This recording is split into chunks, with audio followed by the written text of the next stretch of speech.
Hi everyone, wanted to give you guys a short update.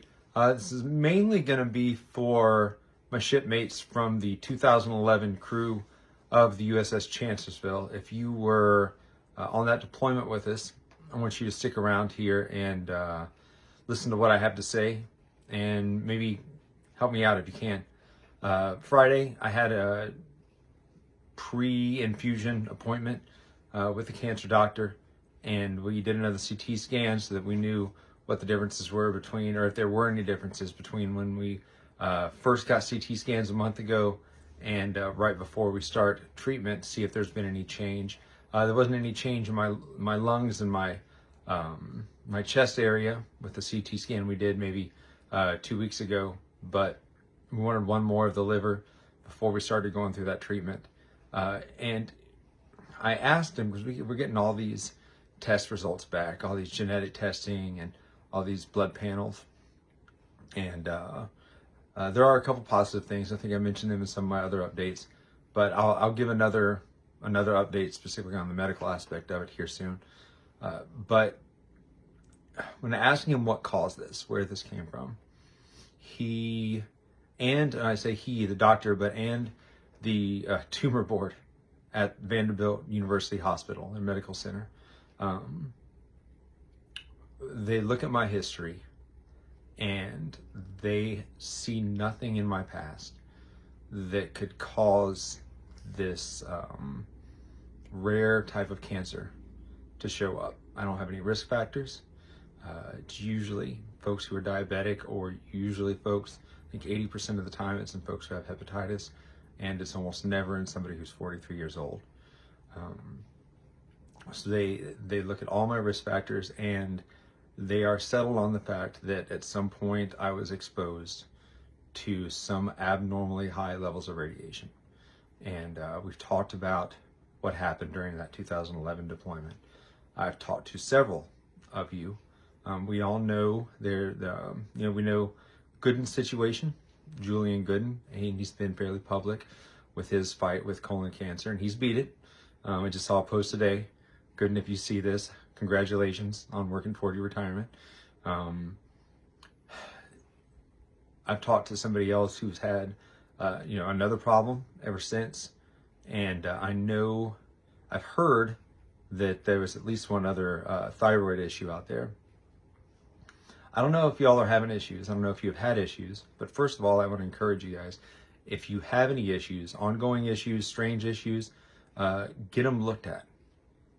I guess the VA, or the general opinion about that time frame, is that we weren't exposed to very much radiation, but the stories that I remember from back then, just from when the guys in the white suits showed up and started testing or checking the radiation levels on our reverse osmosis systems. One of the engineers, it may have been Hansen, Sarah Hansen, was down there, and they measured her boots at some outstanding, like some phenomenal measurement of radiation had just dripped on our boots from the reverse osmosis filters. So this is just hearsay. This is stuff I remember, but I'm sure you guys remember other stories too. So I'm going to share one thing that's helped me get through this. And this is, again, specifically, or in a big way, for my friends on the USS Chancellorsville from that deployment. Is some of you have been friends with me on Facebook long enough to remember me posting some dreams that I was having here and there. And I know, especially now, I know not all dreams mean specific things. But I'm a spiritual person. I'm a chaplain. And so I know some dreams can be from God, and I know some dreams can mean a lot. And so take this for what it will be. I've shared this with one of our other shipmates, and it's concerning. I had a dream about a week before any of this happened, and in this dream, I'll just keep it real short. It was like the whole crew from that deployment, from that 2011 deployment, and we were eating outside on picnic tables, and there was like a server, but was also a nurse who was taking care of us. And one by one, I started seeing different people. One of my buddies from across from me, two other shipmates sitting next to me. There's about 4 of us at this table, tables all over this field, and they started, everybody's skin slowly started to tighten up and peel away, leaving just like white cracks and fluid coming out of them. It looked, I knew it was radiation poisoning in the dream, and people were getting sick all around me. And as the waitress / nurse came up and served us, I would look at her and ask her why she wasn't saying anything, and she would tell me, don't say anything. We're keeping this quiet. And I would just see people getting sicker and sicker. And the guy right across from me was eventually, he was so sick, he was starting to fall out, and he had to be carried away. Excuse me. And throughout the dream, I felt as every time I put my hands on this table, I would feel just little prickly pain, just like right here in the palms of my hands. And the thing that made the dream so strange is my dreams aren't normally progressive in this sense, that it was tied together. But every time I put my hands on the table in this dream, I put weight on them, I felt some kind of pain.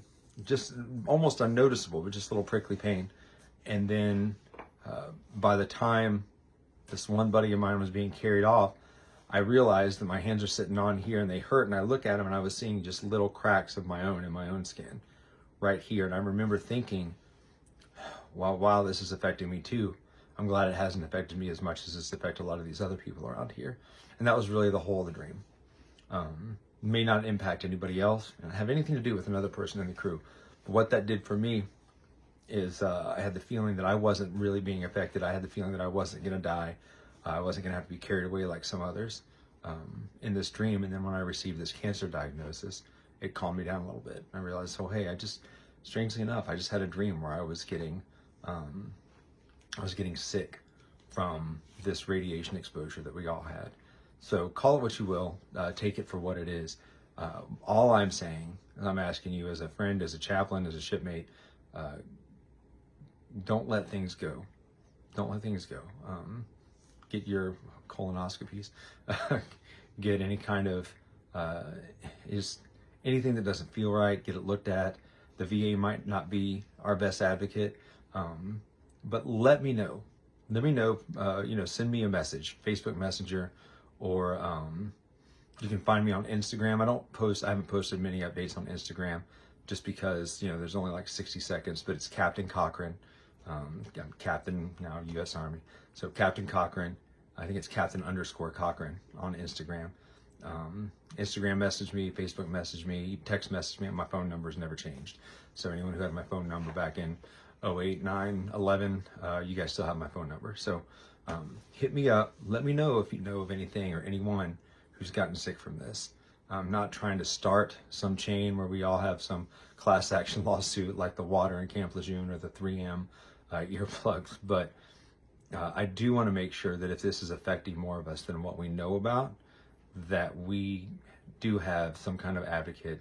We can get the data, we can get studies, and that at least we're taken care of, even if it's just through the VA as we all retire, as we all leave the service, that we're taken care of for anything that's related to this time that we spent over there during Operation Fukushima, helping with the relief efforts from that earthquake and tsunami.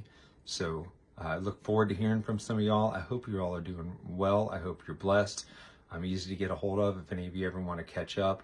And, I'm proud of a lot of you guys. I hear a lot of good things coming from you. I see pictures of your families, and some of you guys, I don't know how you got such pretty wives.